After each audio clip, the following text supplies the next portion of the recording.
Hello et bienvenue sur le podcast Élévation. Aujourd'hui, je vais partager avec toi 7 choses qui me semblent importantes, voire vitales, 7 habitudes que je te conseille vraiment d'instaurer, d'intégrer, de mettre en place dans ton quotidien parce que vraiment, niveau santé, énergie, focus, ça va changer ta life.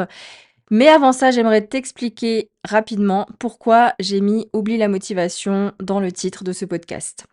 La motivation, elle ne fonctionne pas sur le long terme. Point.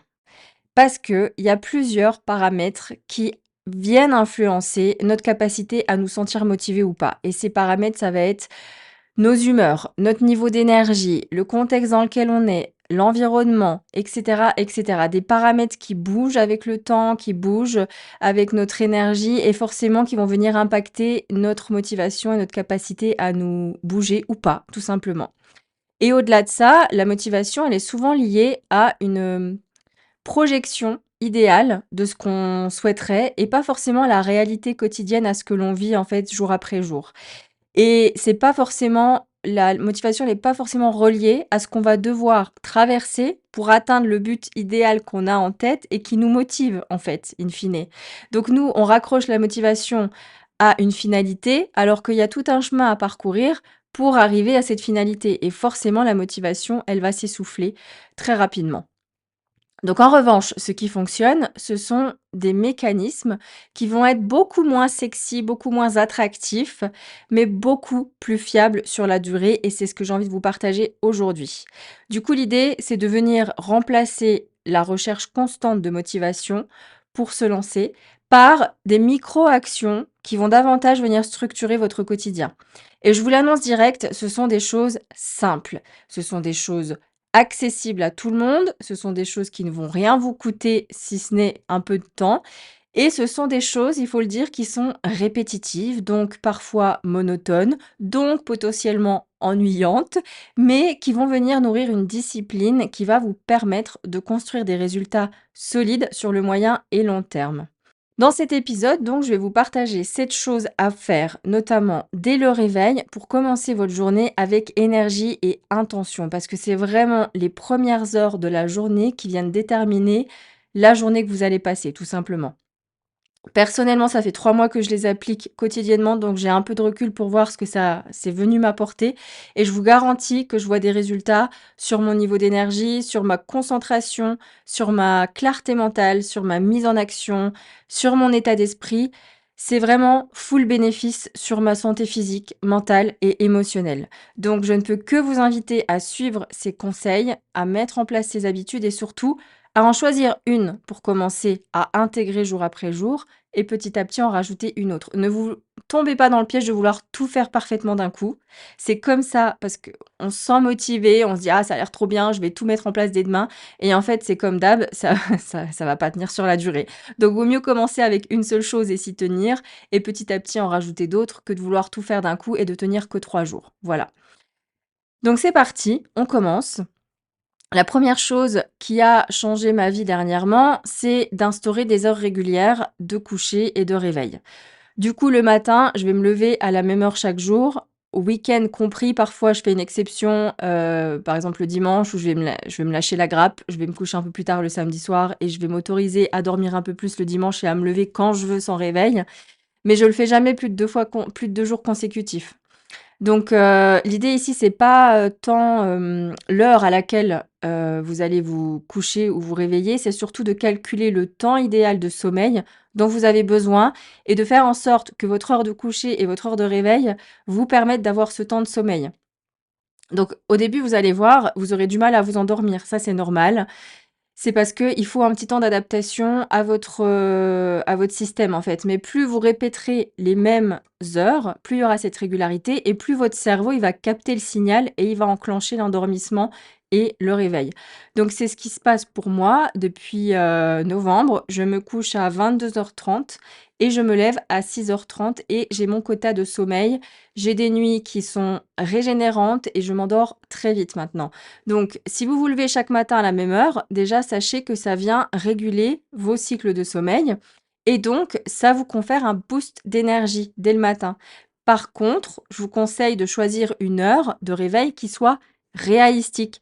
Je sais que des fois, quand on instaure une nouvelle habitude, on veut s'y mettre à fond et on se dit: «Tiens, je vais me lancer dans le miracle morning et me lever à 4 heures du matin», par exemple.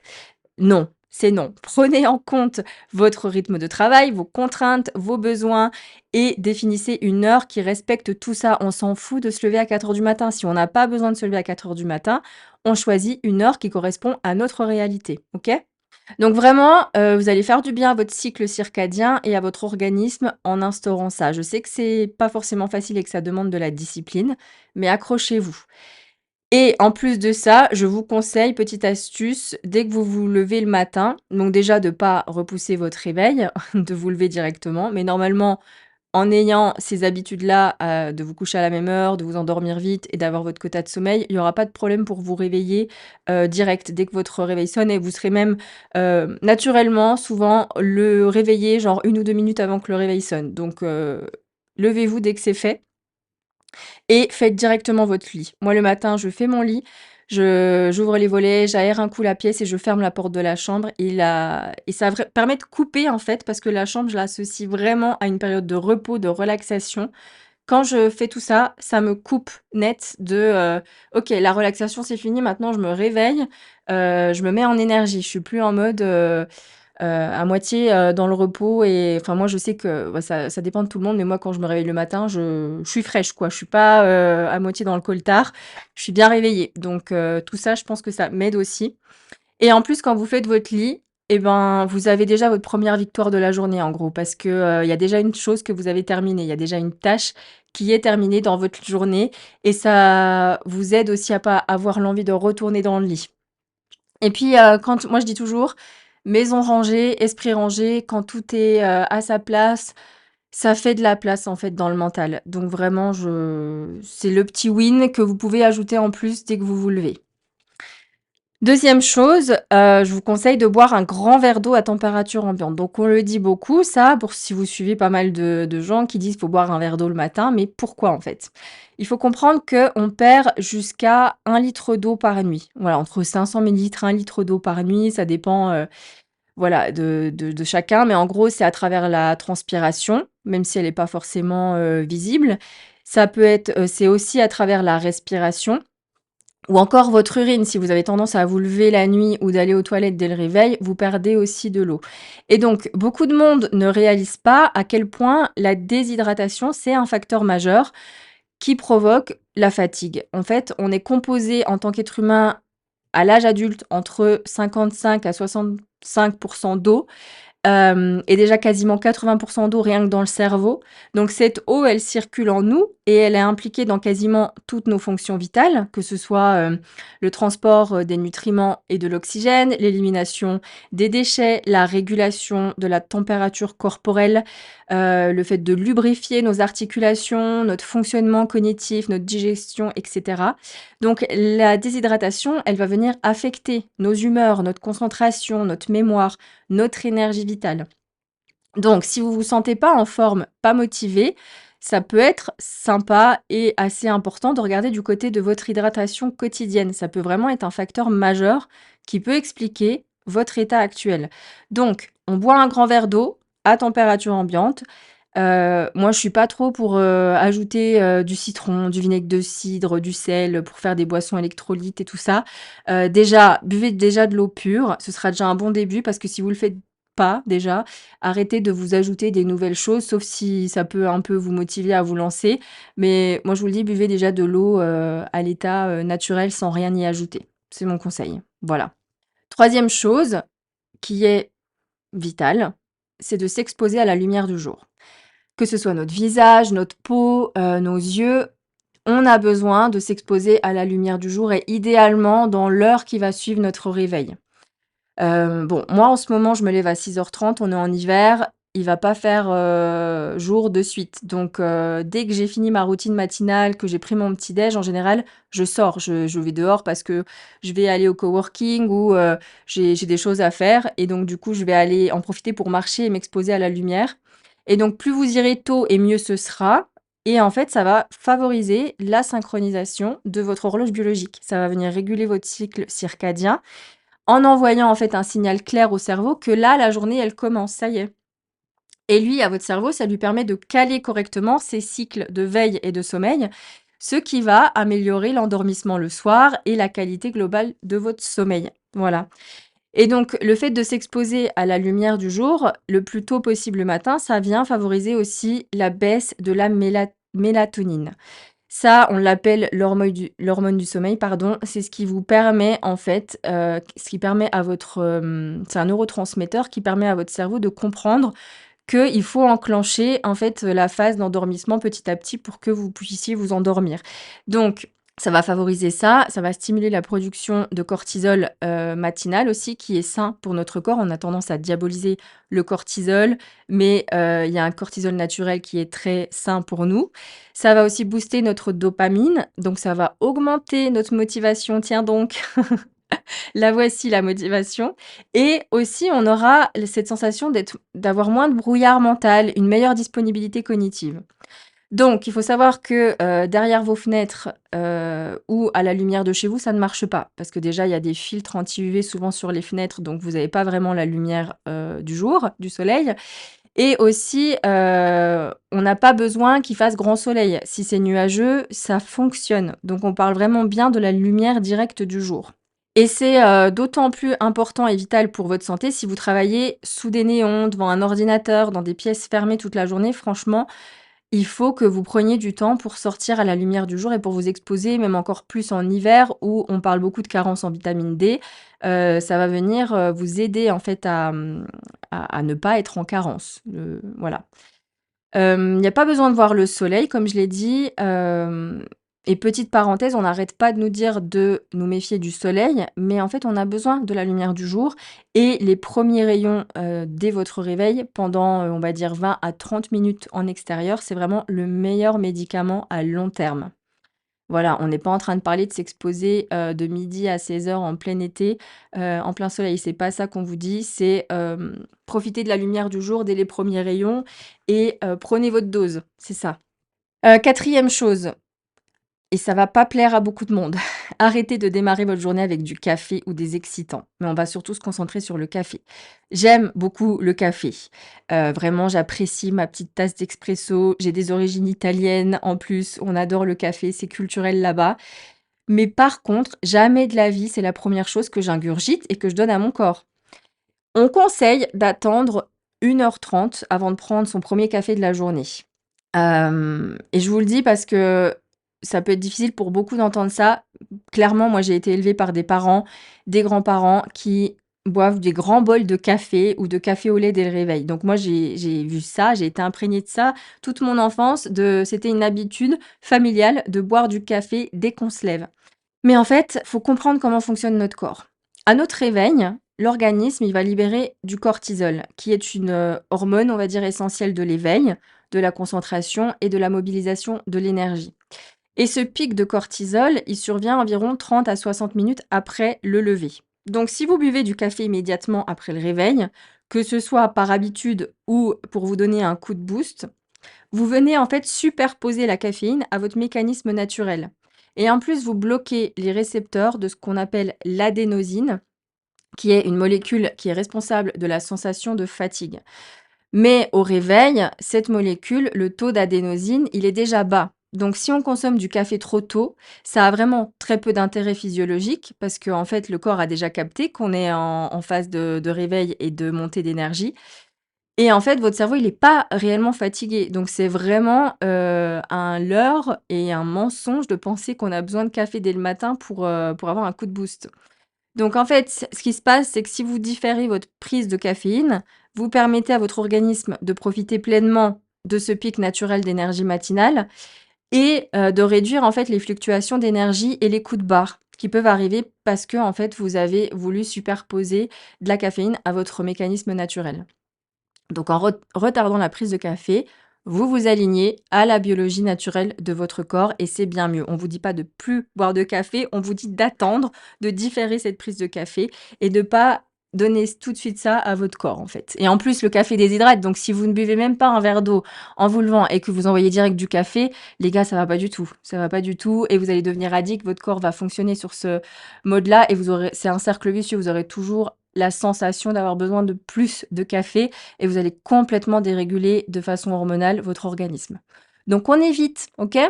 5e chose, pratiquer la gratitude, au moins pendant, 5 minutes, même si ça vous prend un peu moins de temps, mais juste, en fait, le temps d'écrire 3 choses pour lesquelles vous êtes reconnaissante dans votre journée qui débute. Moi, je le fais aussi le soir.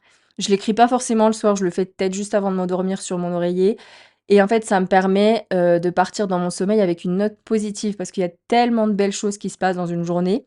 J'en parle souvent de la gratitude dans le podcast. C'est une pratique vraiment d'entraînement cérébral. Et à force de nourrir cette sensation de gratitude, de la ressentir chaque jour, vous musclez votre esprit à voir ce qui va bien dans votre vie, ce qui est déjà là et ce qui est positif. Et il n'y a pas besoin que ce soit à chaque fois de grandes choses. En fait, les moindres petits détails, et surtout ces petits détails, ont leur importance et font que notre journée est plus belle, plus positive. Donc, en pratiquant la gratitude, vous allez peu à peu modifier votre perception de la réalité, mais pour le meilleur. Et d'un point de vue neurochimique, ça va booster votre dopamine, votre sérotonine, votre oxytocine, des neurotransmetteurs en fait qui sont prescrits en cas d'état dépressif. Donc imaginez l'impact que cette pratique peut avoir sur votre état de bien-être général avec juste 5 petites minutes dédiées à ça, à se dire OK, c'est quoi les 3 choses pour lesquelles je suis reconnaissant aujourd'hui? Donc le but ici, j'aime bien le préciser, c'est pas d'entrer dans une dictature de la positivité, c'est en fait de venir affiner votre perception, surtout en fait émotionnelle, en apprenant à voir ce qui va bien dans votre vie, sans pour autant ignorer les challenges et les défis auxquels vous pouvez faire face. Parce que, on se le rappelle, j'avais fait un épisode il y a très très longtemps, au début du podcast sur les biais cognitifs, on a tous le biais cognitif de négativité. Et il nous pousse en fait à toujours voir les choses du côté sombre. C'est un automatisme cognitif qu'on a et qui vient biaiser notre réalité. Donc le fait d'écrire 3 choses pour lesquelles on est reconnaissant avec intention, ça nous permet de contrer nos biais cognitifs et donc de se dire: «OK, ben, il y a des choses qui vont bien, donc je peux aussi choisir de me concentrer là-dessus». Et franchement, on ne peut pas être anxieux et reconnaissant en même temps. Donc la gratitude, elle est excellente pour votre santé mentale et votre santé émotionnelle. Et physique, parce que tout est lié forcément. 6e chose, c'est ce qu'on appelle enfin, c'est ce que j'appelle depuis que je l'ai, lu dans un livre, vider vos poubelles mentales. Ça, c'est quelque chose que j'avais lu dans un livre de Jonathan Lehmann il y a plusieurs années de ça et ça m'avait marqué en fait. C'est l'idée de prendre une feuille, un carnet, un stylo et de programmer un compte à rebours de 10 minutes sur son téléphone et d'écrire tout ce qui va nous passer par la tête. Et en fait, ici, on s'en fout de la manière avec laquelle on va écrire, de l'écriture, on s'en fout si ça a du sens. Ça vient juste permettre de nettoyer les interférences et les parasites qu'on a dans notre esprit. Et aussi, ça peut nous permettre d'observer notre état émotionnel. Parce que des fois, on écrit des choses si on se laisse aller qu'on pensait pas écrire et ça nous fait réaliser ce qui se passe dans notre monde intérieur, tout simplement parce que ça sort de notre tête. Et donc ça peut nous faire sortir de nos boucles mentales, ça peut nous faire sortir de nos peurs, en tout cas nous permettre de les observer et puis aussi de constater tout ce qu'on peut avoir tendance à éviter. Et voilà, donc ça vient développer et augmenter la conscience et la connaissance de soi. Et en fait, nos pensées et nos réflexions on peut pas s'arrêter de penser, hein, on a un cerveau, c'est pour ça, ça a besoin d'aller quelque part. Donc autant le déposer sur un papier. Je vous conseille vraiment de l'écrire avec, la main, d'engager votre corps dans cette action. J'ai déjà expliqué dans des précédents épisodes l'importance en fait d'écrire sur papier. Et en fait, si vous relativisez 10 minutes sur 24 heures d'une journée, c'est rien du tout. Donc et pourtant l'impact va être réel. Donc si vous manquez d'inspiration, vous pouvez vous poser une question, par exemple, et vous venez dérouler le fil de votre pensée autour de cette question. D'ailleurs, petit cadeau, je vous ai préparé une ressource offerte qui contient 100 questions que vous pouvez télécharger directement dans la description du podcast. Je vous ai mis le lien. Et en fait, je vous invite avec cette ressource, l'idée c'est de piocher une question. Quand vous avez rien qui vous vient, vous allez prendre cette petite ressource-là et vous dites, tiens, je choisis un chiffre au hasard entre 1 et 100 et je vais voir la question qui correspond au chiffre que j'ai choisi et je pars sur ça. Et voilà, pendant 10 minutes, vous déroulez là-dessus. Je vous conseille quand même, quand vous vous mettez devant votre feuille, d'attendre quelques secondes, voire 1 minute avant de sauter sur une question, surtout au début quand on met en place cette pratique parce que ça peut prendre un peu de temps à arriver quand on n'a pas l'habitude. C'est pas forcément intuitif de suite. Donc en fait aussi, dites-vous que personne ne va lire ce que vous écrivez parce qu'on peut s'empêcher d'écrire des choses parce qu'on se dit: «Oui, inconsciemment si quelqu'un lit». Non, vous pouvez brûler la feuille après, la jeter, on s'en fout, et tant pis si ce que vous écrivez n'a ni queue ni tête. Il y a personne qui regarde. Voilà, et c'est que ça, à un moment donné, ça avait besoin de sortir. Et enfin, septième et dernière, habitude que je vous conseille, c'est au niveau de les to-do list. Il y a trop de gens qui s'imposent des to-do list à rallonge, donc je vous invite à vous contenter d'une to-do list avec 3 tâches, 3 missions, 3 tâches maximum. Déjà, ça va vous obliger à prioriser parce que non, tout n'est pas important, qu'on se le dise. Et au lieu, en fait, d'être tout le temps occupé, vous allez plutôt être productif. N'hésitez pas à vous baser sur la loi de Pareto de 80-20, c'est-à-dire que 20 de vos actions vous rapportent 80 de vos résultats. Essayez d'avoir cette règle en tête quand vous venez à prioriser des tâches que vous avez à faire. Quelles sont les actions qui vont vous apporter le plus de résultats aujourd'hui? Et aussi, dites-vous que 3 tâches par jour terminées, c'est 21 tâches 21 pardon, 21 tâches terminées par semaine et c'est 84 tâches sur un mois. Donc au bout d'un an, ça fait beaucoup de tâches terminées en ayant juste mis 3 tâches par jour. Et ça peut être aussi des choses en lien avec le bien-être, hein. C'est pas forcément obligé d'être des obligations à faire ou des choses comme ça. Ça va vous éviter la dispersion, l'éparpillement et la fatigue face à une to-do list à rallonge décourageante et du coup qui va pas du tout vous motiver. On en revient à la motivation. Donc vaut mieux prioriser et finir 3 choses que d'avoir 10 choses sur sa liste et de ne rien faire au final, OK?